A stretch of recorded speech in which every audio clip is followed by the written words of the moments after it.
بسم اللہ الرحمن الرحیم۔ السلام علیکم دوستو، ماجد رانا کے ساتھ الف نیوز میں خوش آمدید۔ امید کی جاتی ہے کہ آج کی یہ ویڈیو آپ کو پسند آئے گی۔ روس کو کیوں توڑا گیا؟ پاکستان نے افغانستان میں طالبان کو کیوں بنایا اور حزب اسلامی کے ذریعے پاکستان کو کیسے بچایا گیا؟ آئیں تھوڑا سفر ماضی کا کرتے ہیں۔ روس اور ایران کے تعلقات کی مثال دنیا دیتی ہے اور واقعی یہ تعلقات 2 صدیوں تک محیط ہیں، لیکن ہر ملک اپنے مفاد کا دفاع کرتا ہے اور کرنا چاہیے، یہ بھی حقیقت ہے۔ روس نے ایران کو دھوکہ بھی دیا تھا، لیکن اپنے مفاد کی خاطر ایران کے ساتھ لگ گیا۔ ایسے ہی پاکستان کی بھی دنیا کے تمام ممالک کے ساتھ گرمی سردی رہتی ہے۔ 1947 میں پاکستان ہمیں تشت پر رکھ کر نہیں ملا، لاکھوں قربانیاں دی، عزتیں لٹوائی، ہزاروں مسائل سر اٹھا کر کھڑے تھے۔ اس عرصے میں افغانستان نے پیٹھ پیچھے وار کیا اور پاکستان کی زمین پر اپنا حق جتانا شروع کر دیا۔ جو پاکستان کے علاقے افغان سرحد کو لگتے ہیں، وہاں کی عوام، نمائندے اور قبائل عمائدین نے قائد اعظم کا پورا ساتھ دیا اور اسلامیہ کالج پشاور نے اس حوالے سے بہت کردار ادا کیا۔ چنانچہ افغانی سرداروں نے پاکستان میں شرپسندوں کو اکسانا شروع کیا اور نا ختم ہونے والی خلش دلوں میں رکھی گئی، جو بعد میں وقت کے ساتھ ساتھ چنگاریاں بنتی رہیں۔ 1948 میں کشمیر کے لیے لڑی جانے والی جنگ میں قبائلیوں کی شرکت نے مہر ثابت کر دی کہ وہ کیا چاہتے ہیں۔ جنگ کے بعد بھارت بھی چپ نہ بیٹھا اور افغانستان میں اپنی جڑیں مضبوط کرنا شروع کر دی اور بھارت کو روس کی بھی حمایت حاصل۔ 1950 کے آس پاس افغانستان نے پاکستان کے خلاف ایک خفیہ لیکن خطرناک محاذ کھول دیا۔ اس منصوبے میں بھارت اور روس بھی شامل تھے۔ پاکستان میں دہشت گردی، بم دھماکے، امن و ایمان کی صورتحال کو خراب کیا گیا۔ یہ سلسلہ ایسے ہی چلتا رہا۔ 1971 کی جنگ میں بنگلہ دیش کے قیام سے پاکستان کے وجود کو سخت خطرات لاحق ہو چکے تھے۔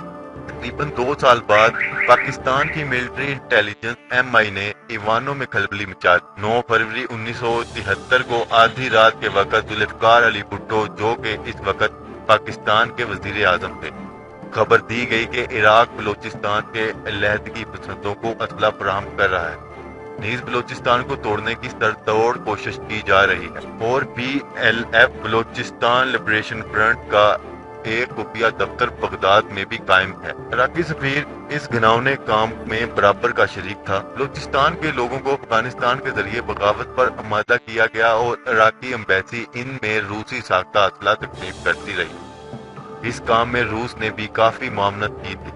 9 فروری 1973 کی رات 12 بجے ایس ایس جی کمانڈرز کو 1 گھنٹہ دیا گیا کہ وہ اپنی تیاری کر لیں۔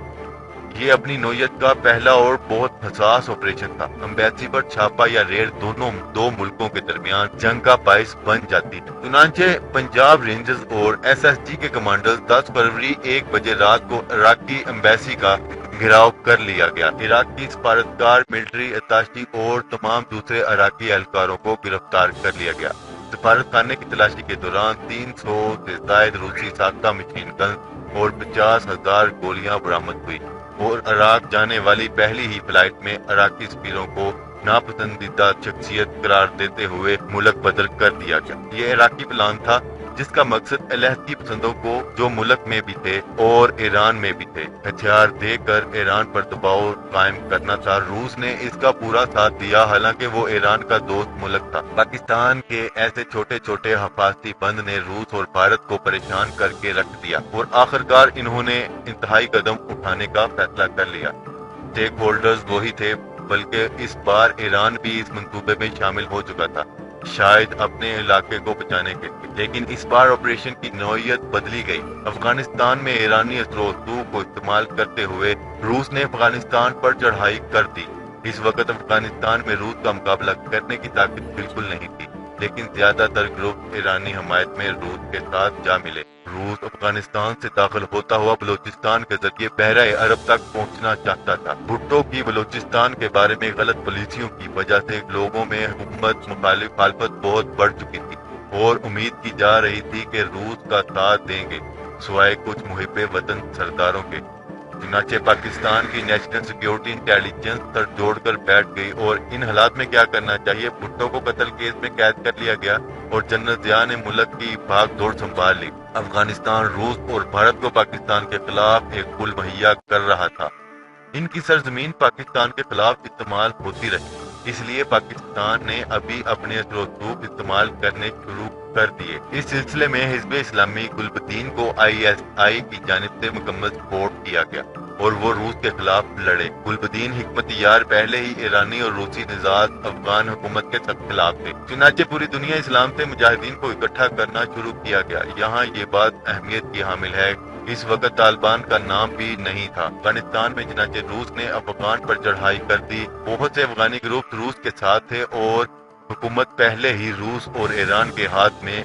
इनके रास्ते में रुकावट हिज़्ब इस्लामी थी। 34 मुसलमान ममालिक रूस के इस कदम के खिलाफ थे सिवाय ईरान के, क्योंकि ईरान रूस का एक अच्छा दोस्त था। हिज़्ब इस्लामी को पूरी दुनिया के मुसलमानों ने सपोर्ट किया, मुजाहिदीन भेजे गए, पाकिस्तान से भी इमदाद और लोग इनकी मदद को गए। अभी जंग में कुछ ही हफ्ते गुजरे थे कि पाकिस्तान अमेरिका को घसीट लाया। मुस्तनिद ज़राए के मुताबिक अमेरिका की शमूलियत से पहले ISI एक माह और इससे कुछ ज्यादा तनहा रूस के खिलाफ लड़ रही है। इस ऑपरेशन का नाम साइक्लोन था। जंग की तफसील बहुत लंबी है, इसमें जाए बगैर मैं सिर्फ इतना बताना चाहूंगा कि हमारी फजाइया भी पीछे नहीं हटी। रूसी और अफगान फजाइया ने पाकिस्तान पर भी हमले किए, जिनको नाकाम बनाया गया। 6 रूसी तैयारों के हमले को सिर्फ 2 पाकिस्तानी पायलटों ने नाकाम बनाया, 4 जंगी जहाजों को मार गिराया और 2 वापस भाग गए। जबकि पाकिस्तान की जानिब से फ्लाइट लेफ्टिनेंट शाहिद सिकंदर के त्यारे को नुकसान पहुंचा, लेकिन वो खुद बाहिफाजत रहे। यूं ही इस जंग में 14 से जायद रूसी अफगानी त्यारों को गिराया गया। यहाँ ये टाइमिंग काबिल जिक्र है कि इन्हीं दिनों इसराइल पाकिस्तान के एटमी असासों पर हमले के लिए भारत में तैयार बैठा था। सलाम है पाक एयरफोर्स पर, क्योंकि ये दुनिया की वाहिद एयरफोर्स है जो भारत, रूस और इसराइली तैयारों को एयर टू एयर कॉम्बैट में गिरा चुका है। ये जंग मुजाहिदीन हिज़्ब इस्लाम ने जीत ली। अल्हम्दुलिल्लाह 1991 में रूस टुकड़े टुकड़े हो गया और तालिबान भी इसी हिज़्ब इस्लामी की शाख है। ईरान और रूस ने इन ग्रोहों को मुतहर्रिक किया जो रूस के साथ साथ शिकस्त खा चुके थे। इसको नॉर्थ अलायंस या शिमाली इत्तेहाद के नाम से जाना जाता है। बाद में गुलबदीन हिकमत-यार को मुल्क बदर कर दिया गया। हिज़्ब इस्लामी को बचाने के लिए मुल्ला उमर मैदान में आए और नॉर्थ अलायंस की ईंट से ईंट बजा दी। 1947 से आज तक अपने करतूतों को पसे पुश्त डालकर रूस और भारत की गोद में बैठकर अफगानी हमें इल्जाम देते हैं कि अफगानिस्तान को तबाह करने में पाकिस्तान का हाथ। इस रिपोर्ट और आज की न्यूज का असल मकसद आज के नौजवानों में शऊर बांटना था कि रूस के कदम रोकना बहुत जरूरी था। जैसा मैंने पहले कहा है कि हर मुल्क अपने मफाद का दिफा करता है और करने का हक भी रखता है। और मजीद बताता चलूं कि आज फिर वही खेल खेला जा रहा है और इस दफा रूस की जगह अमेरिका ने ले ली है और भारत सरतोड़ कोशिश कर रहा है कि पाकिस्तान को तोड़ दिया जाए। और कुछ सियासी मुनाफिक भी पाकिस्तानी मुखालिफ साजिशों का हिस्सा हैं और ये सियासी मोहरे लोगों को पाकिस्तान आर्मी के खिलाफ महाज आराई पर उकसा रहे हैं। लेकिन इन मुफाद परस्त सियासी टोले को बताता चलूं कि ये कौम अपनी फौज के पीछे खड़ी है और ये मुल्क दुश्मन कभी भी अपने अज़ाइम में कामयाब नहीं होंगे और मंजूर पश्तीन भी इसी साजिश का एक हिस्सा है। और कुछ सियासतदान मोदी के इशारों पर चलकर पाकिस्तान आर्मी और लोगों में नफरत पैदा कर रहे हैं और सरतोड़ कोशिश कर रहे हैं कि लोग पाकिस्तान आर्मी के खिलाफ हो जाएं। और जैसा कि हम पाकिस्तान आर्मी के पीछे खड़े होने की बात करते हैं, हमें भी इन मुल्क दुश्मन हाथों को रोकना होगा ताकि कोई भी दुश्मन हमारे मुल्क की सलामती के लिए खतरा ना बन सके।